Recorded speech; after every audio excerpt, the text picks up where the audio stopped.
Bom dia a todos. Caro Presidente do Partido Social Democrata e futuro Primeiro-Ministro de Portugal, Dr. Luís Montenegro. Caro Presidente do CDS e querido amigo Dr. Nuno Melo. Caras e caros companheiros, aceitei este desafio porque considero que as democracias liberais estão sob ataque.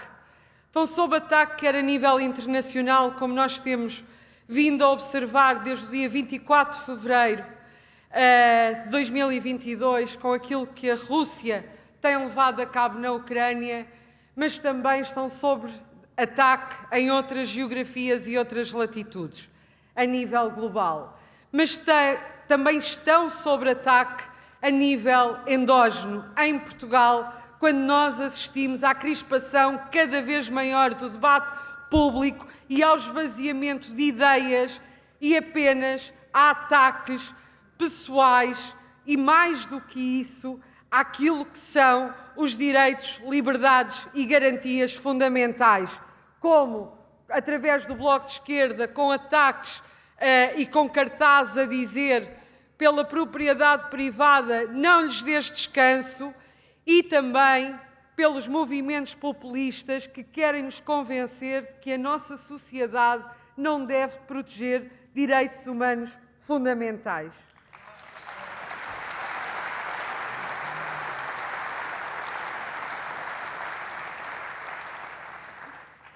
Mas estou aqui também porque sou uma fundanense muito orgulhosa do meu território. E Alberto Queiro dizia que da minha aldeia vejo quanto da terra se pode ver do universo. Nas cidades a vida é mais pequena. Temos também assistido que o debate político tem alimentado questões que apenas fraturam a sociedade portuguesa, mas mais do que isso, apenas são promovidas pelas tribos urbanas. Aquilo que é o nosso desígnio é unir Portugal e promover a coesão territorial e, mais do que isso, unir todos os portugueses.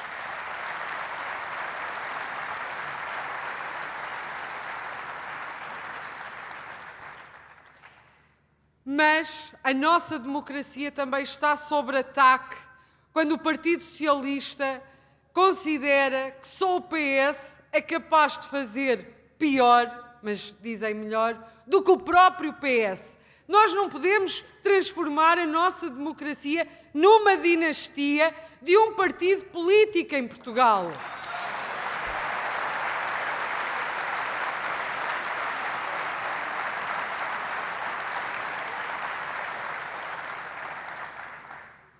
Caras e caros companheiros, há também uma questão que me parece muito importante a propósito do interior.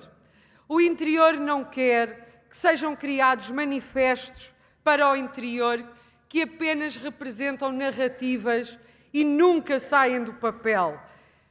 Ainda que possam acomodar algumas medidas, recordo-me porventura de uma das medidas que foi apresentada, que seria a captação, efetivamente, de população para o interior através de medidas fiscais para aqueles que, efetivamente, procurassem estes territórios, mas esqueceram-se de uma coisa. E aqueles que escolhem lá viver todos os dias com um esforço hérculeo.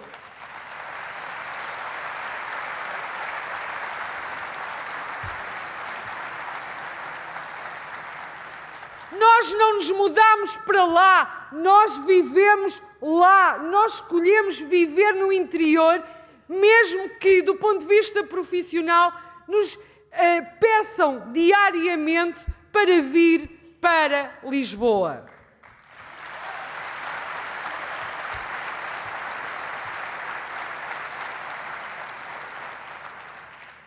As contas certas que têm sido apresentadas, aliás, pelo menos começaram a perceber que não é possível andarmos sempre numa deriva económica sem qualquer sentido. Mas isto convém ser sublinhado. devem-se cada vez mais a uma maior carga fiscal, em que as classes médias estão completamente estranguladas e não representam, por outro lado, um reforço dos vários serviços públicos. Não é injetar dinheiro público, aliás, isso tem sido visto também do ponto de vista da saúde, que, na verdade, os serviços melhoram. Nós temos a nível local, e falo a propósito do Fundão, contrariado todos aqueles que acusam Portugal e os europeus, e sobretudo os portugueses e os europeus, de uma hospitalidade seletiva, porque temos conhecimento que a humanidade não se pinta de uma só cor, não se escreve com alfabeto apenas, nem reza a um só Deus. Para Kant, apenas poderíamos assegurar a paz perpétua com uma cidadania global e cosmopolita, porque são exatamente os muros que existem entre nós e os outros que levam ao antagonismo e ao conflito das mais diferentes formas. Do ponto de vista político, através da ameaça, do recrudescimento do populismo e das fronteiras territoriais. Bem sei que o desígnio que nos agora é exigido é, porventura, o mais difícil e o mais exigente das nossas vidas. Somos, pois, confrontados com vários desafios políticos, quer a nível interno, quer a nível internacional. Mas também desafios económicos e sociais que necessitarão, necessariamente, da criação de laços de solidariedade com aqueles que se apresentam mais vulneráveis. Apenas com o constante desenvolvimento económico e a coesão social e territorial podemos unir Portugal, podemos cumprir os desígnios da social-democracia e da democracia cristã. Os desígnios do futuro. E por isso importa que nestas eleições seja também recuperada a ideologia, porque é, na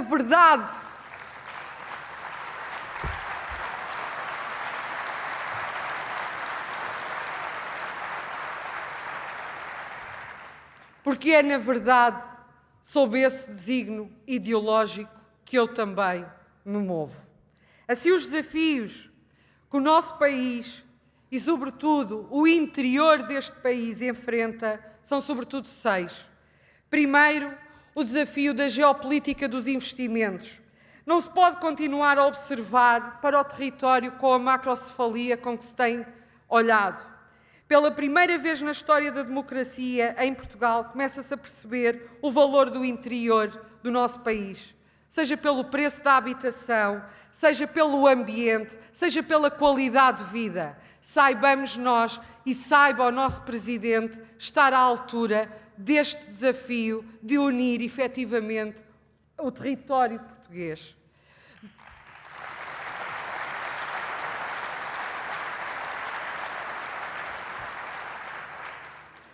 Depois, o desafio da inclusão social. Na verdade, hoje, o nosso país tem de saber, mais do que integrar, incluir de forma positiva todos os seus cidadãos.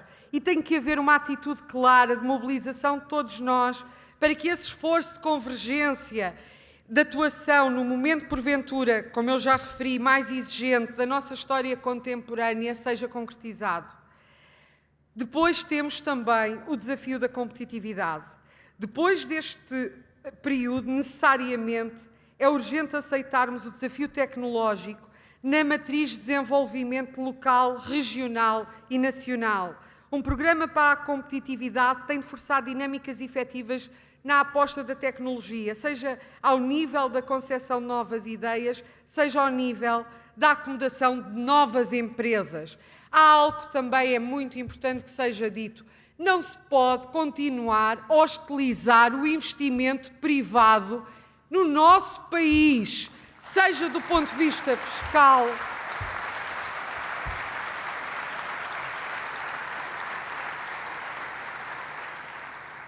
porque só isso é que gera riqueza, só isso é que gera emprego, só isso é que poderá travar a sangria que tem sido feita aos nossos jovens. Eu, como professora, bem sei aquilo que tenho vindo a observar nos últimos anos com a fuga de todos os meus melhores alunos para fora do nosso país.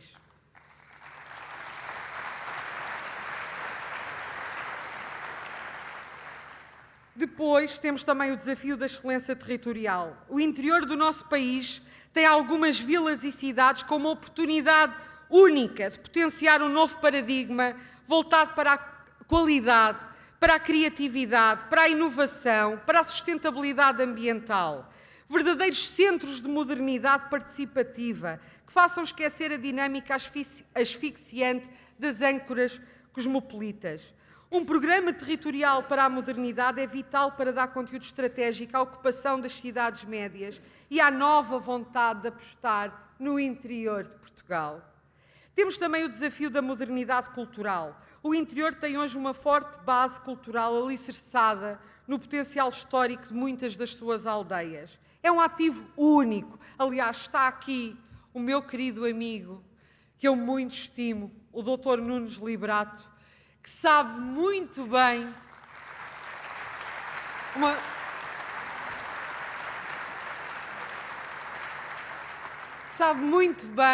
aquilo que tem sido o esforço de apostar também nos nossos recursos endógenos, mas ele sabe muito bem algo ainda maior, a dificuldade que é ganhar eleições no Distrito de Castelo Branco, mas consegue ganhá-las.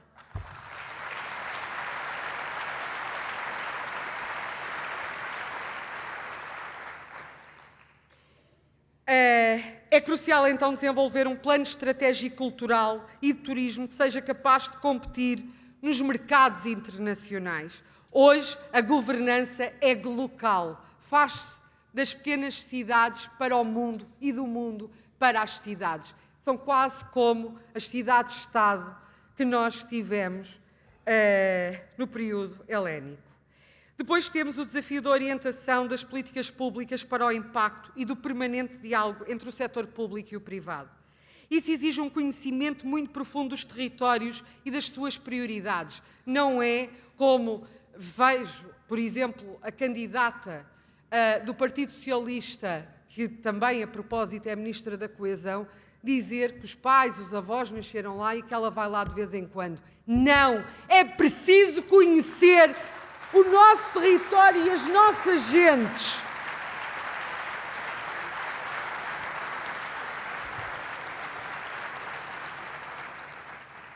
Na verdade, estes 6 compromissos requerem o que Tocqueville apelava de maioridade cívica e participação da sociedade civil. Como eu disse, aliás, e tinha sido apresentada como, de certa forma, um membro da sociedade civil. Eu sou filiada no Partido Social Democrata, apesar de ter começado como independente, mas nunca exerci qualquer militância no meu partido, nem na secção, nem na distrital. Porque, na verdade, aquilo que eu sempre fiz foi isto que Tocqueville dizia, que é a participação da sociedade civil. E, na verdade, aquilo que tenho com o Partido Social Democrata é uma identificação ideológica, é uma identificação de querer, efetivamente, desde sempre, transformar o nosso país num país melhor.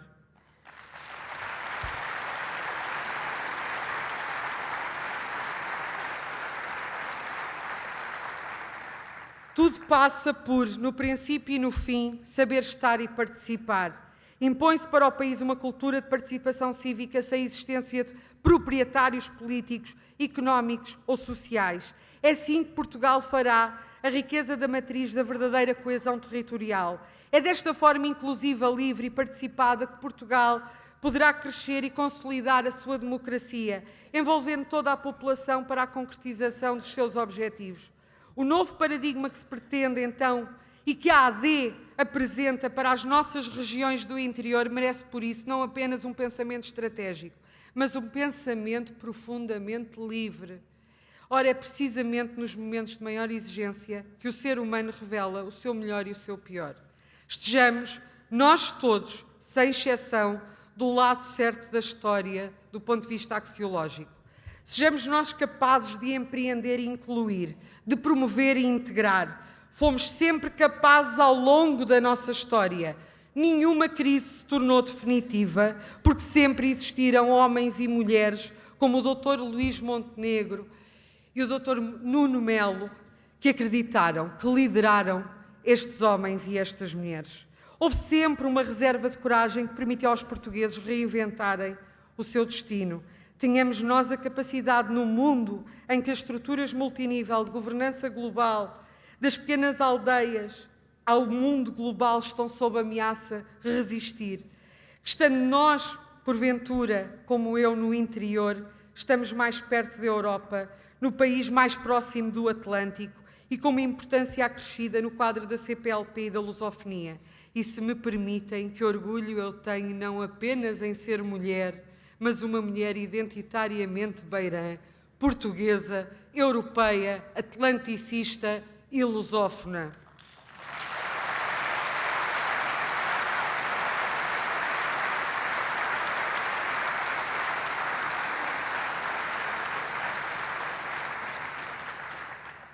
Têm sido esses eixos estratégicos e geopolíticos que me têm amoldado enquanto cidadão livre. Não quero, pois, viver num país pós-moral e pós-institucional. Viva a AD! Viva Portugal!